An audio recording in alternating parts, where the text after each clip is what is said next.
क्या आपने कभी सोचा है कि क्या आप अपने साथ समय बिताते हो? बिल्कुल।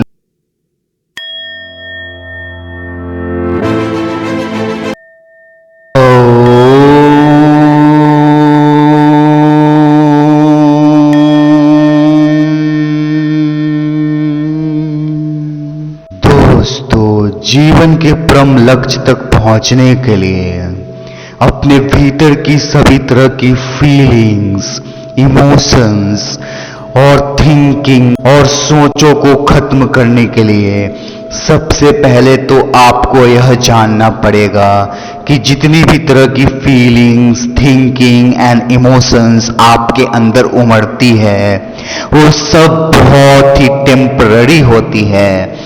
वो सब तुरंत तुरंत बदलती रहती है।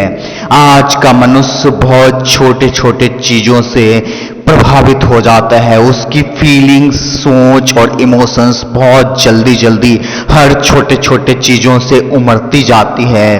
कोई इस बात से परेशान है कि उसकी गर्लफ्रेंड उसको छोड़ के चली गई है, उसको न्यू नहीं मिल रही है। ऐसे छोटे छोटे और अजीबोगरीब जीवन के मूल्यों से और जीवन का जो मेन मकसद है उससे कोसों दूर हम लोग बहुत ही ट्रिफल चीजों में फंसे हुए रहते हैं। पर यह भी उतना ही सत्य है कि यह जो मोह माया, रिश्ते नाते, इन सब चीजों में हम फंसे रहते हैं, इससे बाहर निकलना कतई आसान नहीं है, बिल्कुल भी आसान नहीं है।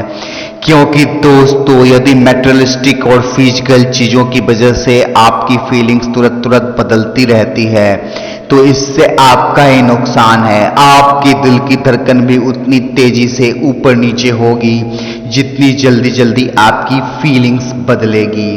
दोस्तों, अपने भीतर की सभी तरह की फीलिंग्स और सोचों को दूर करने के लिए सबसे पहले आपको अपने लाइफ स्टाइल को बदलना पड़ेगा। आपको जल्दी सोना पड़ेगा, जल्दी उठना पड़ेगा। उठने के बाद आपको अपने सभी बाथरूम के सारे काम करने के बाद जॉगिंग और मॉर्निंग वॉक पे जाना पड़ेगा। फिर आपको योगा और मेडिटेशन करना होगा।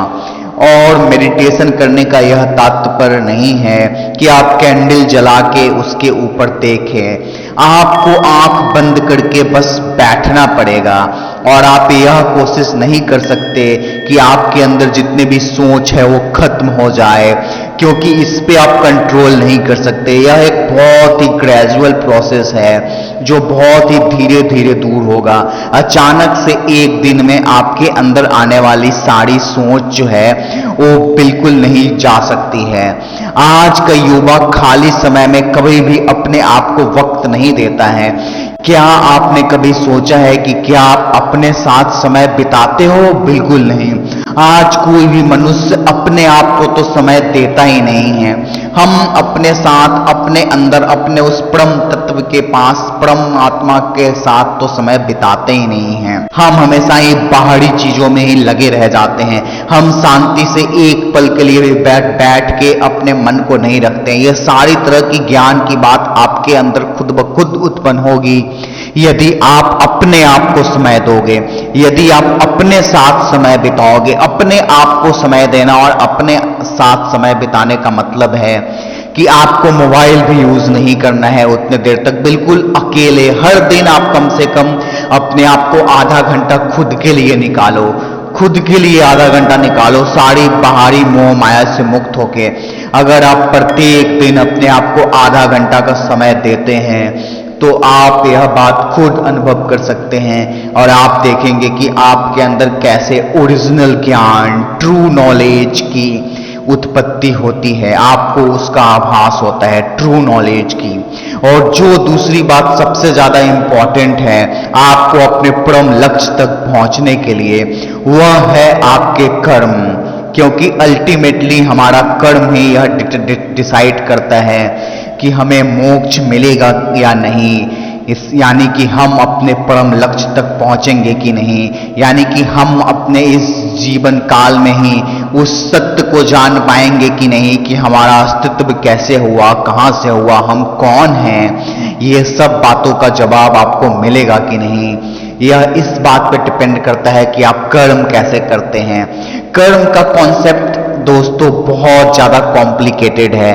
कर्म के कॉन्सेप्ट को समझने के लिए हम लोग एक अलग से वीडियो देखेंगे, उसका एक पूरा सीरीज ही मैं बनाने वाला हूं, जिस पूरे सीरीज में मैं कर्म के कॉन्सेप्ट को क्लियर करूंगा, जो गीता में कही गई बातों से काफी ज्यादा इंस्पायर्ड भी हो सकती है।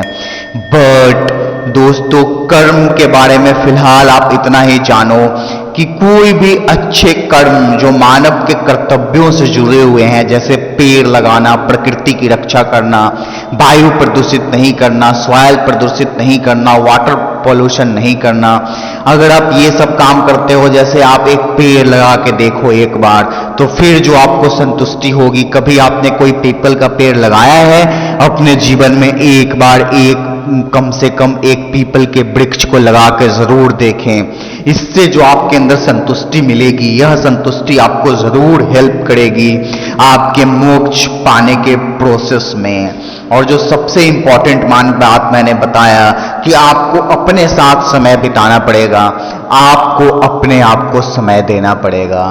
तो दोस्तों, अगले सीरीज में जो हम लोग बात करने वाले हैं वो कर्म और यूनिवर्स के फॉर्मेशन के कॉन्सेप्ट को देखने वाले हैं कि आखिरकार ये कर्म क्या होता है, कौन से कर्म अच्छे होते हैं और कौन से कर्म बुरे होते हैं। अगर सब कुछ भ्रम ही है बाहरी दुनिया, तो फिर कर्म क्या है, फिर हम क्या करें और क्या ना करें, और पूरा यूनिवर्स कैसे बना, पूरे यूनिवर्स का अस्तित्व क्या है, क्या यह सचमुच में भ्रम है या यह सचमुच में है, इसका अस्तित्व है। तो अगर इसका अस्तित्व है तो फिर इसका अस्तित्व कैसे हुआ, पूरे यूनिवर्स में सभी चीजों का अस्तित्व कैसे आरंभ हुआ, इस पूरे कॉन्सेप्ट को हम लोग क्लियर करेंगे अगले सीरीज के लगभग 5, 6, 7 वीडियोस में। तब तक के लिए देखते रहिए स्टैन फिलॉसफी।